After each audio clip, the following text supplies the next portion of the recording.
A very good morning, my students. It's a beautiful weather today, and we are going to start our new chapter, that is human health and diseases. Right? This is our chapter number 8 from the biology in human welfare. Right? And the first chapter we are going to start here, that is human health and diseases. First, I will start this lecture with two terms.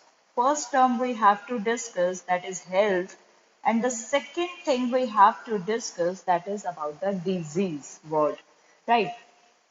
If we talk about the old definition of health, then according to the Ayurveda or according to Greek medicine, health is defined as a state of body and mind which is controlled by four body fluids, four humors, right? In the old definition, when health was defined, it was defined as the state of body and mind which were controlled by four body humors or four body fluids. First humor is blood, second is yellow bile, third is black bile, and fourth is phlegm. Now, blood, everyone knows that what is blood. Blood is a connective tissue, right, which runs throughout the body. Yellow bile, yellow bile, this fluid is secreted by liver and it is stored in gallbladder. What is its use? It helps in digestion by the emulsification of fats. Basically, it helps in digestion of fats. Black bile. Black bile, the term is given to the clot kind of area it is said that when RBCs they are destroyed in spleen, then that area is considered as the black bile. Phlegm is the secretion from the lungs. So these are the four humors, four body fluids. So ancient medicine, the old definition of health according to Greeks, they said that if these four body fluids they are in balance, then the person is healthy. Suppose if in a person there is a yellow bile is secreted in a very large amount. They said if there is some disturbance in the secretion of body fluids, then person is not considered to be healthy state, not even in the body and mind both state. So according to the ancient definition, health is a state of body and mind which is controlled by four humors. Now, health, it is in today's knowledge, after knowing the blood circulation which was described by William Harvey, health is defined as free of any disease. It means any person who is free of any disease, who is physically fit, that person is called as healthy person. According to the WHO, according to the World Health Organization, health is defined as a state of complete physical, mental, and social well-being. Right? It is a complete state of physically, mentally, and social well-being. When you are physically fit, when your all organs are functioning properly, when you are not having any disease, it means you are physically fit. When you are able to think positively. It means you are mentally fit. If you are able to connect with the people, you are able to interact with your society, then you are socially fit. So a person who is fit at the three levels, physically, mentally, and socially, he is considered as healthy. Although it is practically not possible, see, many children, they are having their mental stress sometimes because of the examination, because of the scores, because of the future. Even their parents, they also have a mental stress of different kind. They are worried about the future of their child, right? So there are different kinds of stress is in the normal life. So nobody is completely free from any stress. But yes, if a person is very physically fit, if he is free, he or she is free from mental stress, he can interact socially very well, then you will call that person as a healthy. This was about the first term of from this chapter, that is called health. Now let's move on to the second word of this chapter, that is called disease. See, if I break this word, dis ease, right? It is derived from two words, that is dis ease. Anything which discomfort your ease or anything which is not comfortable, that is called disease. It is very easy. See, dis-ease. आपको कुछ भी comfortable नहीं लग रहा है, your body is not feeling comfortable, you are having some trouble, that is called a disease. So anything which discomforts your ease, your easiness, that is called disease. Three main parameters we require to stay healthy. We are saying that health is a state of your physical, mental, and social well-being. So if first, the parameter which is required to stay healthy, that is physical fitness. You should eat good food, or the balanced diet is very, very important. Exercise, hygiene, personal hygiene is also very, very important. So these are the parameters which actually can help the person to stay fit and healthy. Now, in this chapter, we are proceeding towards the diseases. Now, many times in books, there are only one classification is given, but we are going to discuss four types of classification of diseases one by one on the different bases. First, we will take on the basis of duration, that for how much time period a disease can occur. So, if you look for the timing, then on the basis of duration, a disease can be acute diseases or they can be chronic diseases. Acute disease, they are called short duration diseases. Means you will have symptoms, but within 2 to 7 days or within 2 weeks, the symptoms will go off. They will gone. They will subside. So symptoms, they will be definitely of high intensity within that period, but the disease will be of short duration.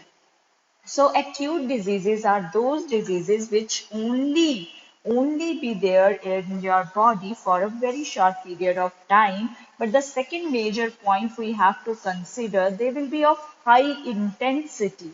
Chronic diseases, they will be definitely for long period of time. They are going to stay for long period in your body. Symptoms will also be like little intensity. They will be low in the intensity. ऐसा नहीं है कि शुरू में ही symptom बहुत ज़्यादा intense हो जाएंगे. जैसे cold में you must have seen when you start with the cold, there is running nose is observed. There is inflammation in the nasal epithelium. You have start with the watery eyes. You feel starting like itching in your throat. So but when you take the medicine within 2 to 7 days, your symptoms they are gone.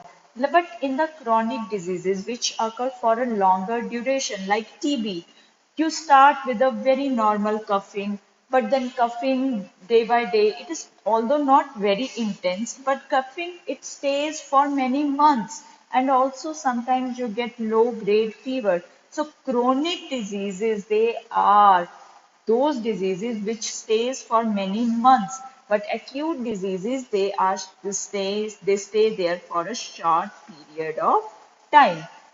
The second another classification is infectious or non-infectious. Infections are those diseases which spread from one infected person to the healthy person, right? And disease is spread by the pathogen.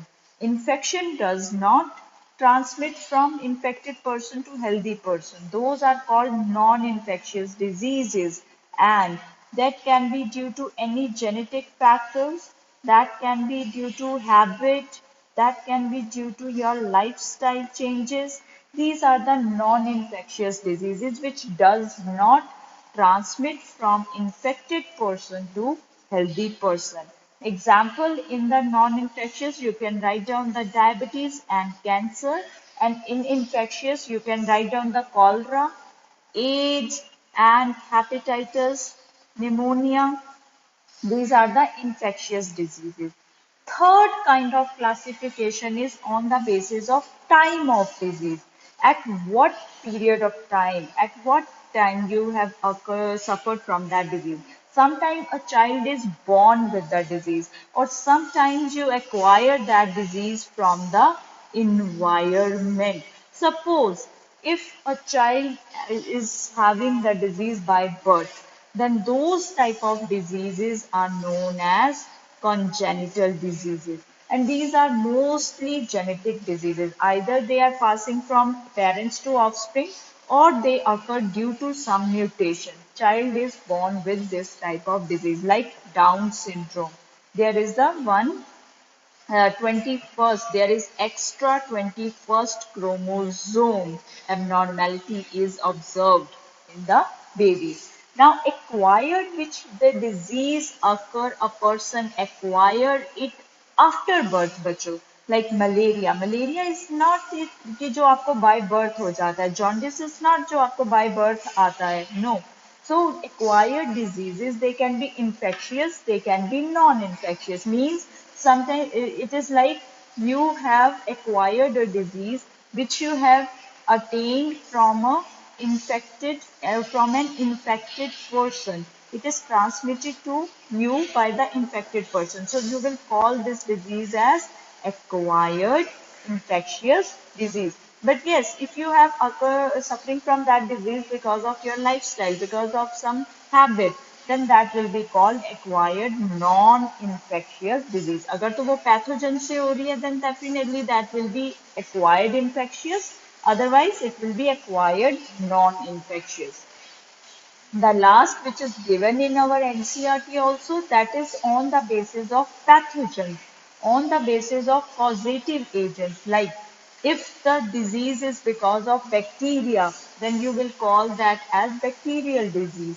If the disease is because of virus, you will call them as a viral disease. If the disease is because of the pathogen protozoan, that it is known as protozoan disease. If the fungus is responsible for the disease, then they are known as fungal diseases. If helminthes, they are responsible. Worms, that is called helminthic diseases. For bacteria, you can write down the TB example. For virus, you can write down the AIDS. For protozoans, you can mention malaria. For fungus, there is a ringworm, and helminthes, you can mention the filarial worms or Ascariasis. Now, the last in this today's lecture is some important terms which are going to help us in the whole complete lecture, like in the future lectures, like pathogen. Pathogen is that causative agent, बच्चों, which cause the disease. Then there is another term we are continuously going to use in immune system, that is prophylaxis. Prophylaxis simply meaning preventive. Before you get disease, you will do something by which you can prevent the pathogen from affecting you. Right, suppose you take polio drops, you take immunization. So why are you taking immunization? Why are you taking vaccine? So you can prevent the virus to affecting you, like we are taking coronavirus. Why everyone is getting themselves immunized? So that even if the virus enter into your body, you can prevent the virus to attack, to affect your body. That is why we take immunization. Then symptoms, signs of a disease. symptoms, they are always specific for a particular disease. Like in case of malaria, you get fever, you get chills, you get sweating, right? Treatment. Treatment can be symptom targeted also. Treatment can be pathogen targeting also. Now, if suppose you have suffered from fever, right? And although it is because of the malaria, but sometimes if fever is there, you start taking crocin. So here, what are you doing? You are just lowering down the fever. You are not killing the pathogen. You are just removing the symptom. You are lowering down you are targeting the symptom. You are only behind the fever. But if you start taking quinine, quinine is a drug which kills the malarial pathogen. Then definitely your treatment will be pathogen targeted. So this is all about our today's topic, and in the next lecture, bacho, we will start with the individual diseases in complete detail.